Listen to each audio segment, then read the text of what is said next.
අද ගෙනල්ලා තියෙන්නේ ස්ලෝඩ්ස්ටා 152 වෙනි එපිසෝඩ් එක. කලින් එපිසෝඩ් එකේදී ඔයාලට මතක ඇතිනේ අපේ ලූෆන් පස්සෙන් රේලම් ලෝඩ් ලෙවල් මාස්ටර් වෝරියා කෙනෙක් පහර දෙන්න එනවා. ඒත් එක්කම ලූෆන් මේ මාස්ටර් වෝරියාගෙන් බේරෙන්න ෆැන්ටම් මොන්ස්ටර්ස්ලා ඉන්න ගුහාවකට යනවා. එහෙම ගියපු ලූෆන් ෆැන්ටම් මොන්ස්ටර්ස්ලාගෙන් බේරෙන්න කියලා හිතාගෙන හියුමන් බොඩි එක මෝෂා ක්ලෝන් එක යූස් කරලා ෆැන්ටම් මොන්ස්ටර් කෙනෙක් විදියට පරිවර්තනය කරගන්නවා. ඉතින් අපි බලමු අද එපිසෝඩ් එකේදී ලූෆන්ට ෆැන්ටම් මොන්ස්ටර්ස්ලාගෙන් බේරෙන්න පුළුවන් වුණාද කියලා.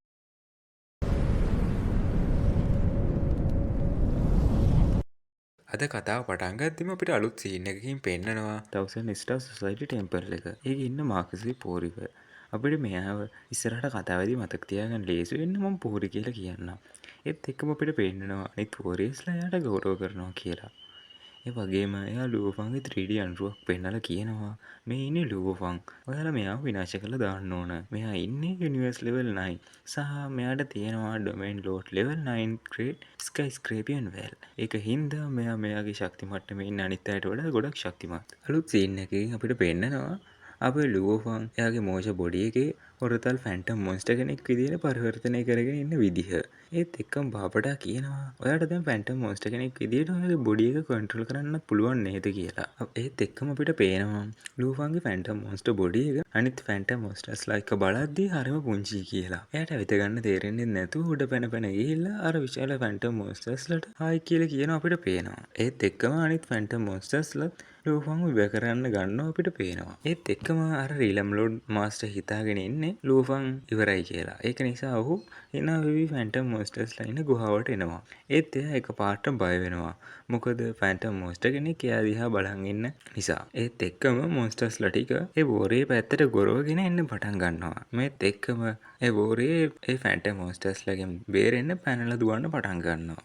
අලුත් සීන් එකකින් පෙන්නනවා පෝරි ගාවට ගිහින් ඉන්න රේලම් ලෝඩ් ලෙවල් මාස්ටර්. මට ලූෆන් වගේ කෙනෙක් හම්බුණා. මං එයාව ෆැන්ටම් මොන්ස්ටර්ස්ලා ඉන්න ගුහාවකට යන්න සැලැස්සුවා. ඒ වගේම එයා මේ වෙනකොටත් කැලි කැලි වලට කැඩිලා විනාශ වෙලා ඇති. මේක අහන් හිටපු පෝරි කියනවා ලූෆන් දැන් ඇත්තටම මැරිලාද නැද්ද කියලාද හරියට දන්නේ නැහැ නේද? ඔහු මැරිලාද නැද්ද කියලා දැනගන්න ආයි ගිහිල්ලා බලලා එන්න කියලා. ඒත් එක්කම අපිට පෙන්නනවා ගැලැක්සිට එයාට එකපාරටම තමන්ගේ වටේ කවුරු හරි ඉන්නවා කියලා දැනෙනවා. ඒ හින්දා එයා ස්කෑන් කරලා බලන්න පටන් ගන්නවා. නමුත් එයාට කවුරුවත් හම්බ වෙන්නේ නැහැ. ඒත් එකපාරටම කවුරු හරි එතනින් යනවා අපිට පේනවා. ඒ සීන් එක කට් කරලා අපිට පෙන්නනවා ෆැන්ටම් මොන්ස්ටර්ස්ලාගේ ගුහාවෙන් එළියට එන ගමන් ඉන්න ලූෆන්ව. එයා මොෂ බොඩි එකත් හියුමන් බොඩි එකට මාරු කරගෙන ගුහාවෙන් එළියට වේගෙන් එනවා. එතකොටම බාබඩා කියනවා අර රීලම් ලෝඩ් මාස්ටර් ගුහාවේ අනිත් කෙළවරේ ඉන්නවා. ඒ වගේම එයාට ටෝකන් ගන්න ඕන නම් එයා මෙච්චර වෙලා බලාගෙන ඉන්නේ නැහැ. ඒක නිසා 150ක වගේ අවස්ථාවක් තියෙනවා එයා ඉලක්ක කරන්න වෙන්නේ ඔයාව තමයි. ඒත් එක්ක මේක අහන් හිටපු ලූෆන් කියනවා ඔහුගේ ඉලක්කය මා සමග බෝලන් හොයන කණ්ඩායම නම් ඔහු බෝලන්ව හිර කරගෙන ඉන්නෙත් කොහෙද කියලා එයා දැනගෙන ඉන්න ඕන. එහෙම කියලා ලූෆන් ඉස්සරහට යන්න පටන් ගන්නවා. ඒත් එක්කම අලුත් සීන් එකකින් පෙන්නනවා ගැලැක්සිට ඔහුට නොපෙනෙන පුද්ගලයා පහර දෙනවා. ඒත් එක්ක මේ සීන් එක ආයෙ කට් කරලා අපිට පෙන්නනවා ලූෆන්ව. එයා කියනවා මං දැන් ඉන්න ස්ථානය බෝලන් අතුරුදහන් වුණ ස්ථානයට ගොඩක් ආසන්නයි.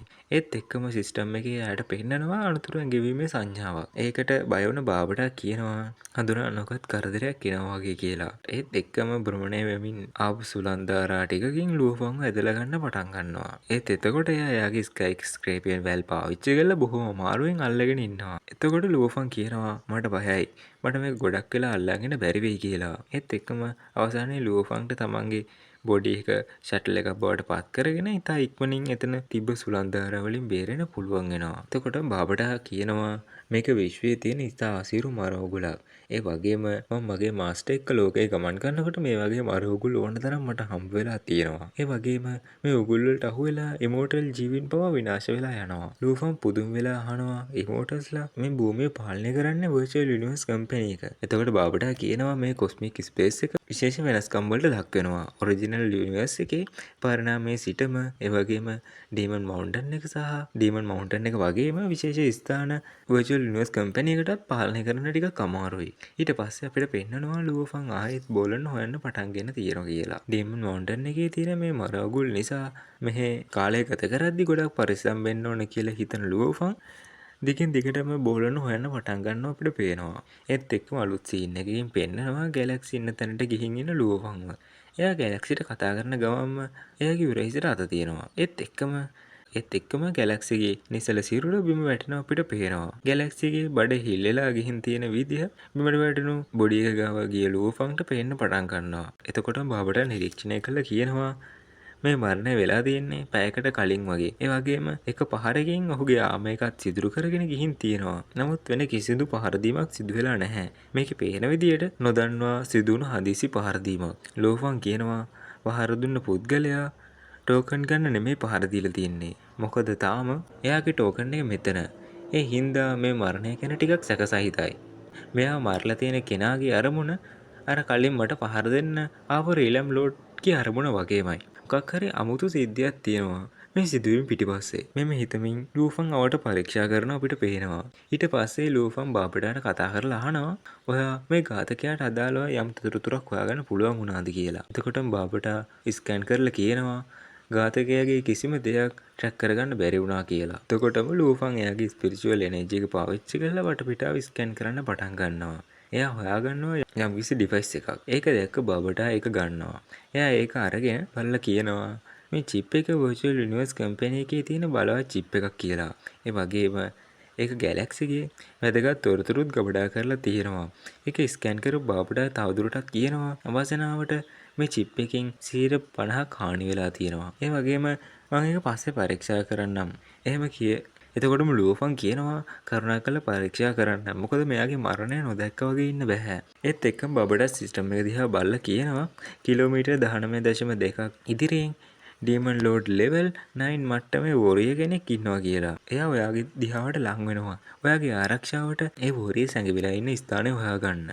එතකොට ලූෆන් තමන්ගේ ආයුධයත් අතට අරගෙන කියනවා බොහෝ විට එයා වෙන්න පුළුවන් ගැලැක්සිගේ මිනිමරුවා. එතකොටම අද්භූත කටහඬකින් කතා කරලා කියනවා තවත් යුනිවර්ස් ලෙවල් 9 වෝරිය කෙනෙක්. මම දැනටම 176 දෙනෙක් මරලා තියෙන්නේ. ඒ හින්දා මම හිතනවා ඔයා මම හොයන කෙනා වෙන්න ඕන කියලා. ඒත් එක්කම ඔහු ගල් පර්වතයක් කපාගෙන ඉස්සරහට එනවා. ඒත් එක්කම ඔහු කියනවා මම ඔබ හොයාගත්තා.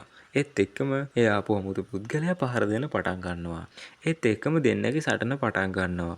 අර වෝරිය ලූෆන් පර්වතයක වදින්නම පහර දෙනවා. ලූෆන් අහනවා අර වෝරියගෙන් ඔයා මම දන්නවදවත් කියලා. ඔහු එයාට උත්තර දෙනව වෙනුවට ඔහු ලූෆන්ට දිගටම එක දිගට පහර දෙන්න පටන් ගන්නවා. ලූෆන් එයාගේ ක්ලෝන් බොඩිස් පාවිච්චි කරලා අර වෝරියස්ට ඇටැක් කරන්න පටන් ගන්නවා. ඒත් අර වෝරියත් නොනවත්වාම ලූෆන්ට ඇටැක් කරනවා. ඒත් එක්කම අර වෝරිය හිතනවා පොහොරි අපිට කිව්වට වඩා ලූෆන්ගේ බල මට්ටම් වැඩි නේද කියලා. ලූෆන් සිදු කරන පහර දීම හේතුවෙන් අර වෝරියට හුඟක් අමාරු වෙනවා ඔහුගේ ප්‍රහාර දීම් දරාගෙන ඉන්න.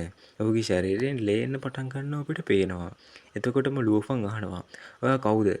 ඇයි මම මරන්න එන්නේ? ඒත් එක්කම ඒවට පිළිතුරු නොදීම තමන්ගේ ආයුධ දෙක ලූෆන්ගේ පැත්තට විසි කරලා ඔහු ලූෆන්ගෙන් පලා යන්න පටන් ගන්නවා.